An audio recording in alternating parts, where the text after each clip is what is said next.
Hello प्यारे दोस्तों, आज मैं आप सबको बताने जा रहा हूँ 8 ग्रेड अभ्यास पुस्तिका बिल्कुल न्यू बुक।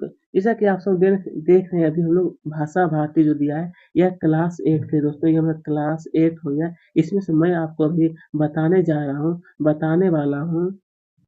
तो दोस्तों, ये जो आप सब अभी देख रहे हैं, ये पाठ नंबर हमारा 12 हो गया, जिसका नाम यहाँ पर दिया है कि याचक और दाता। इसका संपूर्ण हल आपको इस वीडियो में बताया जाएगा, एक एक प्रश्न को। ठीक है, तो चलिए अब मैं आपको बताऊंगा पीडीएफ के द्वारा। तो दोस्तों, ये जो आप सब देख रहे हैं, तो चलिए अब हम लोग शुरू करते हैं याचक और दाता वाले सभी प्रश्न उत्तर को। देखिए, सबसे पहले क्या है, हमारा बहुविकल्पी, यानी इसमें क्या है, सही उत्तर छट कर लिखना है। प्रश्न एक में क्या है कि पाठ के अनुसार प्रतिदिन मंदिर के द्वार पर फूल कौन बेचता था? पाठ के अनुसार आपको बताना है। तो यहाँ पर देखिए, सबसे पहले क्या है ऑप्शन में, पुजारी, दर्शनार्थी, विद्याथा या फिर मुनीम जी। तो ये हो जाए दोस्तों हमारा वृद्धथा। तो दोस्तों, ऑप्शन नंबर सी जो आप देख रहे हैं, वृद्धा जो देख रहे हैं, वृद्धा, ये बिल्कुल सही है। तो आइए आइए अब आगे देखते हैं। आगे आप देखिए प्रश्न क्रमांक 2। इसमें कहा गया हमसे कि याचक और दाता यह क्या है? यह जो दोस्तों हमारा एक कहानी है। क्या है? तो कहानी का है कि कहानी में वास्तविक याचक किसे माना जाता है? किसे? याचक तो वृद्धा का, सेठ जी, मोहन या फिर मुनीम जी को। तो ये हो जाए दोस्तों हमारा सेठ जी को यहाँ पर क्या माना जाता है? तो यहाँ पर माना जाता है याचक।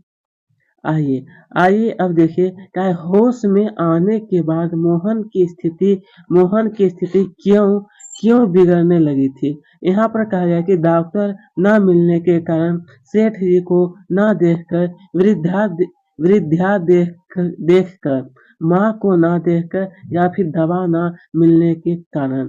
तो ऑप्शन नंबर सी जो आप देख रहे हैं, वृद्धा देखकर, माँ को ना देखकर, तो उनकी स्थिति बिगड़ने लगी। ठीक है। आइए, तो आइए दोस्तों, अब हम लोग देखते हैं, क्या मोहन के पूर्ण स्वस्थ होने में कौन सी बात प्रमुख थी? मोहन के पूर्ण स्वस्थ होने में, तो यहाँ पर क्या है कि दवाई था, या फिर डॉक्टर, या फिर धन दौलत, या फिर ममता। तो ममता क्या था? उनको पूर्ण स्वस्थ होने में सबसे प्रमुख बातें यही थी, ममता। तो ये ऑप्शन नंबर डी बिल्कुल से ममता इसी में टिक रहा है। आइए अब देखिए प्रश्न क्रमांक 5। इसमें कहा है कि ममता में ता के स्थान पर ता के स्थान पर क्या है दोस्तों? अगर प्रत्यय लगाने से नया शब्द कौन सा बनेगा? यहाँ पे क्या है,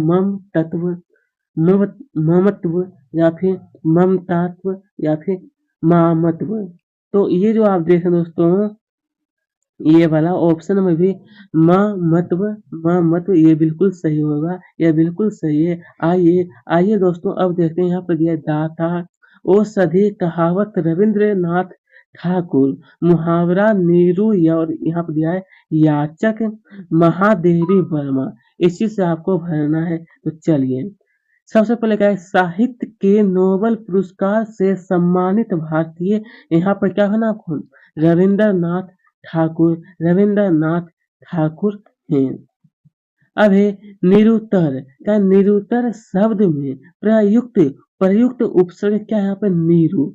ये जो नीरू जो देख रहे हैं, वो क्या हमारा उपसर्ग है। उपसर्ग क्या होता है? शब्द के हमारा आगे जुड़ता है, लेकिन प्रत्यय वो शब्द के क्या होता है? पाछे जुड़ता है। यह काफी अंतर है ये दोनों में। अरे, माँ की ममता ने औषधि का काम किया। किसी औषधि का मतलब क्या होता है? दवाई। क्या होता है? दवाई। तो दवाई की तरह काम किया था माँ की ममता ने।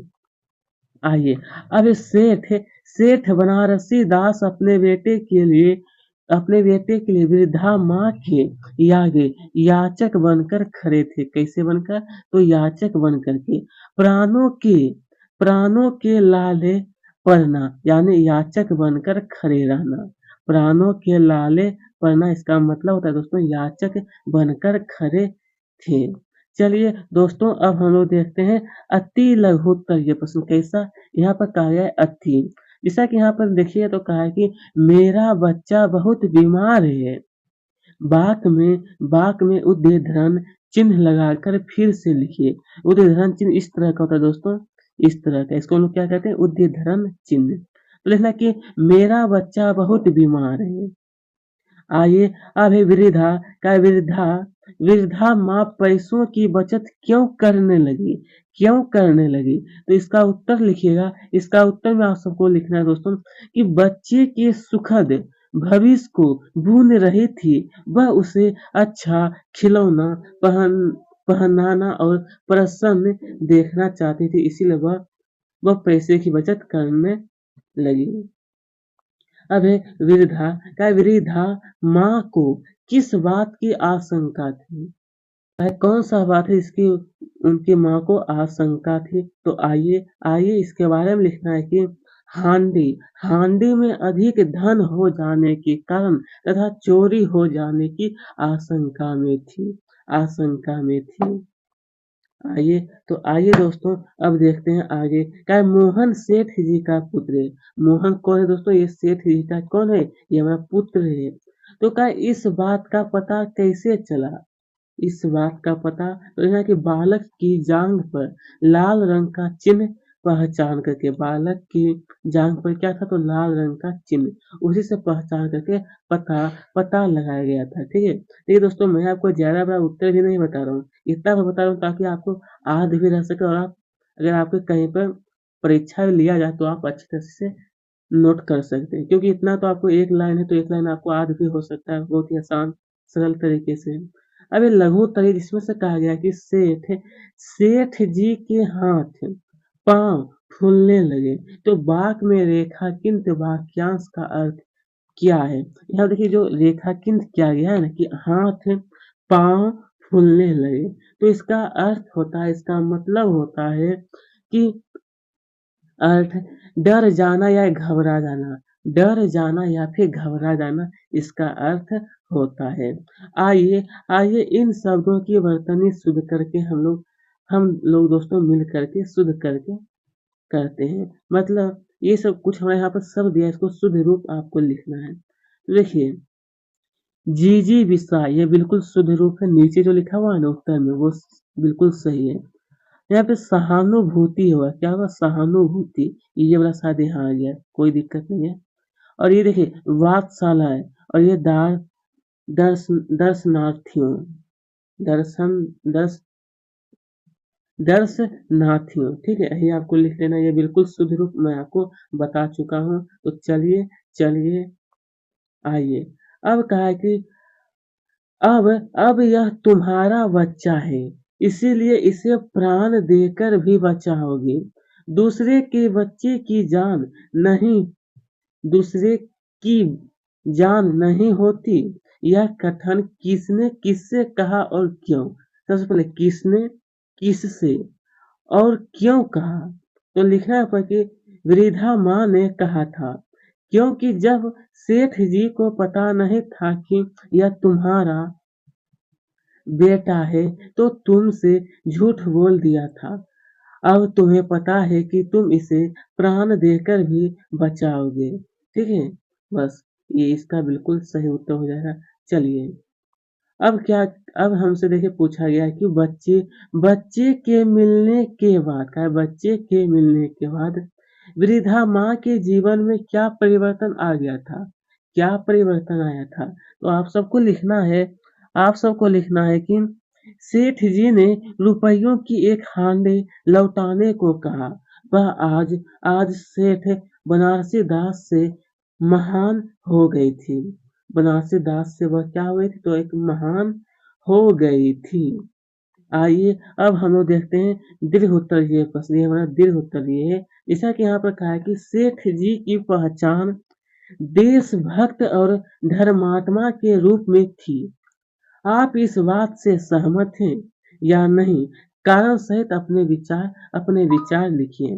तो आइए लिखना है नहीं, क्योंकि उसने वृद्धा बूढ़ी माँ को बहुत परेशान किया था। उसके बाद फिर आपको लिखना है आगे, वृद्ध की बचत के पैसे उसने लौटाया। वृद्ध माँ के बार बार विनती करने पर भी उसे तनिक भी दया नहीं आई। उसका दिल पत्थर का समान था। उससे असहाय बच्चों पर भी उसे दया नहीं आई। इसलिए इसलिए दोस्तों क्या है कि मतलब सेठ जी पहचान देशभक्त और महात्मा के रूप में थी। तो ये बिल्कुल नहीं हो सकता दोस्तों। तो आइए आइए अब देखिए प्रश्न क्रमांक 20। यहाँ पर देखिएगा पूछा गया हमसे कि वृद्धा क्या वृद्धा माँ के आंसू में फूलों का मकरंद और ममता की गंध थी। इस कथन का इस कथन का आपको अर्थ लिखना है। यहाँ पर थोड़ा मिस्टेक है। तो उत्तर में लिखना है कि बच्चों के होश आने पर उसने आंखें खोली और बोला, माँ। माँ अपने आसपास माँ को ना पाकर वह रोने लगा। फिर आगे लिखना है, फिर बिगड़ने लगी, स्वर बढ़ रहा था, वह वह माँ की रट लगाए लगाए रहा था। वृद्ध माँ वापस बच्चों के पास लौटी तो मोहन की आंख खुल गई। जो काम दवाई दवाई डॉक्टर और हकीम से ना हो पाया वह वृद्ध माँ की ममता ने पूरा कर दिया। वृद्ध माँ की ममता ने पूरा कर दिया। बस इसका उत्तर यहीं पर यह समाप्त होता है। तो आप सबका दोस्तों बहुत बहुत धन्यवाद कि मेरे साथ आप सब लास्ट तक बने रहें। और आप सभी अगर क्लास 8 का कोई भी सब्जेक्ट अगर आप देखना चाहते हैं तो मेरे प्लेलिस्ट में जरूर देखिएगा।